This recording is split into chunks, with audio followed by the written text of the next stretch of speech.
চট্টগ্রামের ফটিকছড়ি উপজেলা থেকে অজ্ঞাত একদল লোক তাকে অপহরণ করে নিয়ে গেছে। কলরবের উপস্থাপনা ও আবৃত্তি পরিচালক ইলিয়াস হাসান ফেজ দ্য পিপুলকে ঘটনার সত্যতা নিশ্চিত করেছেন। প্রিয় দর্শক, এখন চট্টগ্রামের ফটিকছড়িতে এই ধরনের ঘটনা ঘটেছে এবং একদল লোক নাকি তাকে তুলে নিয়ে গেছে।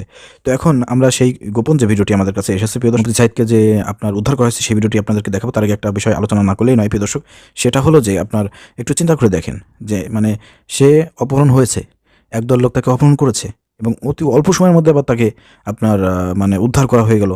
বিষয়টা কিন্তু একটু কনফিউজ এবং এটা কিন্তু একটু সন্দেহজনক যে বর্তমান সময়ে আপনারা জানেন যে ভাইরালের একটা সময়।